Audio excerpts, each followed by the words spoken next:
ಮಂತ್ರಾಲಯಕ್ಕೆ ಹೋಗ್ಬೇಕಂದ್ರೆ ತುಂಬಾ ಖುಷಿ. ಸೊ ನಾವು ಸ್ವಲ್ಪ ದಿನದಿಂದ ಪ್ಲ್ಯಾನ್ ಮಾಡ್ತಾಯಿದ್ವಿ ಹೋಗಬೇಕು ಅಂತ ಅಂದ್ಬಿಟ್ಟು. ಸೊ ಆ ಸಡನ್ನಾಗಿ ಪ್ಲ್ಯಾನ್ ಆಗಿ ಸರಿ ಹೋಗಿ ಬರೋಣ ಅಂತ ಅಂದ್ಬಿಟ್ಟು ಹೋದ್ವಿ. ಈ ವರ್ಷದ ಮೊದಲನೇ ಬಾರಿಗೆ ಮಂತ್ರಾಲಯಕ್ಕೆ ಹೋಗೋ ಅವಕಾಶ ಸಿಕ್ತು. ಸೊ ರಾಯರೇ ನಮ್ಮನ್ನು ಕರೆಸ್ಕೊಂಡಿದ್ದಾರೆ ಅಂತ ಹೇಳ್ಬೋದು. ಸೊ ಸಿಂಪಲ್ಲಾಗಿ 2 ದಿನದಲ್ಲಿ ಹೋಗಿ ಬರ್ಬೋದು. ಸೊ ಯಾವ ಥರ ಅಂತ ಅಂದ್ಬಿಟ್ಟು ಹೇಳ್ತೀನಿ ನಿಮಗೆ. ನಾವು KSRTC ನಾರ್ಮಲಾಗಿ ಏನು ಬುಕ್ಕಿಂಗ್ ಎಲ್ಲ ಏನೂ ಮಾಡಿಲ್ಲ. ಮೆಜೆಸ್ಟಿಕ್ಕಿಂದ ಡೈರೆಕ್ಟ್ ಬಸ್ಸಸ್ ಇರುತ್ತೆ. ಸೊ ದೇವಸ್ಥಾನ ಹತ್ರನೇ ಬಸ್ ಸ್ಟಾಪು ಇರೋದು, ತುಂಬ ಈಸಿ ಕನ್ವೀನಿಯೆಂಟ್ನಾಗೂ ಇದೆ.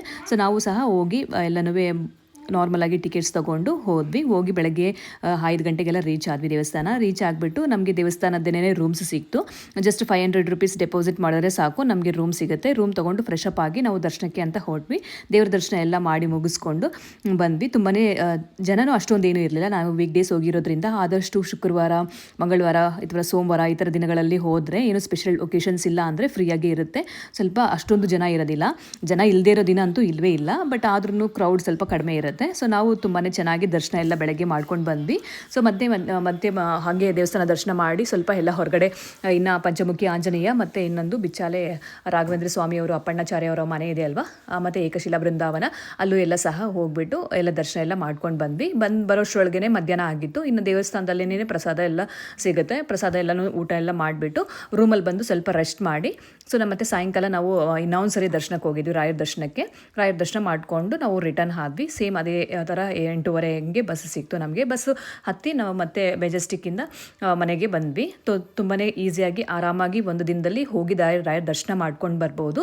ಇನ್ನು ಬಿಚ್ಚಾಲೆ ಮತ್ತು ರಾಯರು ಮಲಗಿರುವಂಥ ಸ್ಥಳ, ಮತ್ತು ರಾಯರು ಪೂಜಿಸ್ತಾ ಇರುವಂತಹ ವಿಠ್ಠಲ ಸ್ವಾಮಿ ವಿಗ್ರಹ, ಮತ್ತು ಏಕಶಿಲಾ ಬೃಂದಾವನ ಅಪ್ಪಣ್ಣಾಚಾರ್ಯರು ಸ್ಥಾಪಿಸಿದಂಥದ್ದು, ಮತ್ತು ತುಂಗಭದ್ರಾ ನದಿ, ಇವೆಲ್ಲನೂ ಸಹ ಹೋದಾಗ ನೋಡ್ಕೊಂಡು ಬಂದರೆ ತುಂಬಾ ಏನೋ ಒಂಥರ ನೆಮ್ಮದಿ ಅಂತ ಸಿಗುತ್ತೆ. ಸೊ ನಾನು ಪ್ರತಿ ವರ್ಷವೂ ಒಂದು 2-3 ಸರಿ ನಾನು ನೆನೆಸ್ಕೊಂಡಾಗ ಹೋಗ್ತಾನೆ ಇರ್ತೀನಿ. ಸೊ ಈ ವರ್ಷ ಅಂತೂ ಮೊದಲನೆಯ ಭೇಟಿ ಅಂತಲೇ ಹೇಳ್ಬೋದು ಮಂತ್ರಾಲಯಕ್ಕೆ. ದರ್ಶನ ಅಂತೂ ತುಂಬ ಚೆನ್ನಾಗಾಯಿತು.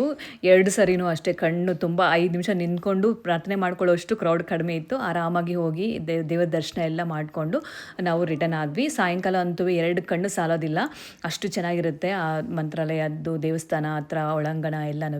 ಇನ್ನು ಒಳಗಡೆ ಎಲ್ಲ ಕ್ಯಾಮ್ರಾ ಅಲೋ ಇಲ್ಲ ಅಲ್ವಾ, ಸೊ ನಾನು ಹಂಗಾಗಿ ಅಲ್ಲಿ ಡಿಸ್ಪ್ಲೇನಲ್ಲಿ ತೋರಿಸ್ತಾ ಇರೋದು ವಿಗ್ರಹ ತೋರಿಸ್ತಿದ್ದೀನಿ. ನೀವು ಸಹ ದೇವರ ಆಶೀರ್ವಾದ ಪಡ್ಕೊಳ್ಳಿ, ದೇವರು ಎಲ್ಲರಿಗೂ ಒಳ್ಳೆಯದನ್ನು ಮಾಡಲಿ ಅಂತ ಅಂದ್ಬಿಟ್ಟು ಹೇಳ್ತೀನಿ. ಸೊ ಇದಿಷ್ಟು ನನ್ನ ಮಂತ್ರಾಲಯದ ವ್ಲಾಗ್ ಆಗಿತ್ತು. ಸೊ ಮತ್ತಷ್ಟು ವ್ಲಾಗ್ಗಳೊಂದಿಗೆ ಬರ್ತೀನಿ. Thank you so much.